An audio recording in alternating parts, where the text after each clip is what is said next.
walaupun kita melakukan sistem tumpang sari, tetap pertumbuhannya normal, tetap pertumbuhannya maksimal. Inilah rahasia yang saya berikan, yang akan saya bagikan kepada para petani semua.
Halo kawan-kawan, kembali lagi dengan saya Ardana PT.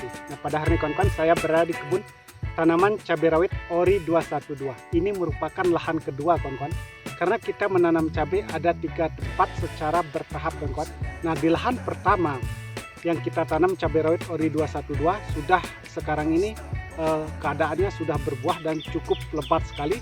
Dan lahan kedua seperti yang kawan-kawan bisa perhatikan di samping saya ini, tanaman cabai rawit Ori 212 ini juga cukup subur sekali. Dan perlu diketahui juga kawan-kawan, dulunya kita nanam cabai rawit Ori 212 ini kita tumpang sari dengan tanaman timun. Nah, sebagaimana kawan-kawan bisa lihat di samping saya ini masih ada tiang-tiangnya atau turus penyangga tanaman timun dulunya. Nah, setelah tanaman timun kita bersihkan kawan-kawan, baru kita melakukan perawatan ulang terhadap tanaman cabai rawit Ori 212.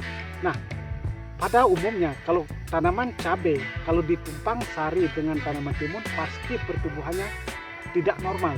Nah, itu yang terjadi juga pada tanaman cabai rawit Ori 212 yang kita tanam ini. Tetapi setelah kita bersihkan, saya melakukan teknik-teknik untuk memaksimalkan pertumbuhan tanaman cabai ini. Nah, tentu di dalam perawatan tanaman cabai khususnya ditumpang sari dengan tanaman timun ini kita harus benar-benar paham, harus benar-benar tahu nutrisi apa yang kita berikan atau unsur hara apa yang harus kita tambah pada tanaman cabai itu. Kalau salah memberikannya, pertumbuhannya bisa terhambat juga dan bisa menyebabkan tanaman itu tidak bisa menjadi besar. Itu biasa yang terjadi. Tetapi teknik yang saya terapkan ini dan sudah sering saya lakukan di dalam budidaya tanaman cabai khususnya kawan-kawan, dan hasilnya bisa maksimal sesuai dengan harapan kita. Nah, langkah pertama yang kita lakukan adalah melakukan sterilisasi lahan. Ini sangat-sangat penting sekali. Kalau kita melakukan sterilisasi lahan, artinya kan pada mulanya saya sampaikan tadi, tanaman cabai yang kita tumpang sari dengan tanaman timun ini otomatis unsur hara di dalam tanah atau unsur hara atau kesuburan tanah itu sudah habis diserap oleh tanaman timun itu sendiri. Nah, untuk mengembalikan unsur hara ini kita harus melakukan seperti tadi saya katakan sterilisasi, menormalkan kondisi lahan itu sendiri kawan-kawan. Kita memakai bahan-bahan seperti ini kawan-kawan. Yang pertama bahan yang kita gunakan adalah bakteri Trichoderma. Ini sudah tidak asing sebenarnya bagi para petani. Dan yang kedua kita pakai bahan untuk sterilisasi lahan adalah ini silika karbon. Dan 3 bahan berikutnya adalah ini sangat familiar sebenarnya di kalangan para petani cabai secara khusus, yaitu asam humat. Kita pakai mereknya Power Soil. Nah, kawan-kawan jangan terpaku daripada produk. Jadi banyak merek daripada asam humat itu banyak sekali. Begitu juga dengan Bakteri Trichoderma itu banyak sekali. Jadi tergantung di daerah setempat mana yang ada itu dipakai. Jangan kita menjadi persulit dengan istilahnya produk itu sendiri. Nah, dengan memberikan 3 bahan seperti ini, yaitu bakteri Trichoderma, asam humat, dan silika karbon, sangat bagus sekali menetralkan kondisi lahan. Karena begini, seperti asam humat kita ketahui fungsinya sangat bagus sekali untuk menetralkan pH tanah itu. Karena begini kawan-kawan, di dalam penanaman cabai secara khusus, kalau pH-nya tidak normal atau di bawah standar, itu tanaman cabai tidak akan tumbuh secara sempurna. Atau dalam arti kata, tanaman cabai akan menjadi kerdil. Walaupun kita memberikan pupuk apapun hebatnya kawan-kawan, itu kuncinya. Tanaman cabai tidak akan tumbuh dengan baik. Begitu juga dengan Trichoderma. Itu kita memberikan bakteri Trichoderma ini berfungsi adalah bakteri baik yang dapat menunjang pertumbuhan tanaman cabai. Begitu juga dengan silika karbon, itu mengembalikan kesuburan tanah. Ini sangat-sangat penting. Inilah yang saya lakukan sehingga tanaman cabai saya walaupun ditumpang sari dengan tanaman timun tetap bisa tumbuh secara maksimal setelah kita melakukan sterilisasi lahan yang seperti saya sampaikan tadi. Bukan hanya itu kawan-kawan. Di tahap kedua, kita juga melakukan pengocoran. Nah, setelah 5 hari kita melakukan sterilisasi lahan, 5 hari berikutnya kita juga melakukan pengocoran dengan asam amino dan fosfat cair. Nah, seperti itu. Karena asam amino ini sangat baik sekali juga.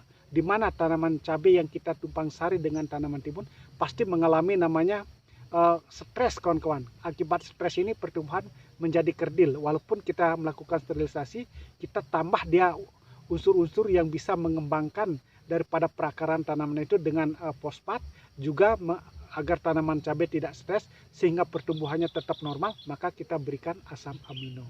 Nah, itu sangat penting. Inilah yang harus kita ketahui sebenarnya sebagai para petani cabai, khususnya para petani pemula kawan-kawan. Kita di sini hanya berbagi pengalaman. Inilah teknik-teknik, inilah cara-cara saya dalam merawat tanaman cabai sehingga tanaman cabai saya walaupun kita melakukan sistem tumpang sari tetap pertumbuhannya normal, tetap pertumbuhannya maksimal. Inilah rahasia yang saya berikan, yang akan saya bagikan kepada para petani semua.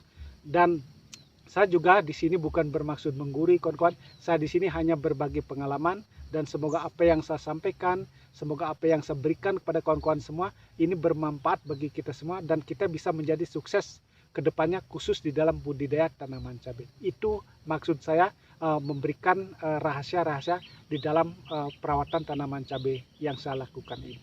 Nah, terima kasih kawan-kawan yang sudah menyimak video ini. Semoga apa yang saya sampaikan, semoga apa yang saya berikan ini bermanfaat bagi kita semua. Semoga kita kedepannya menjadi sukses sama-sama.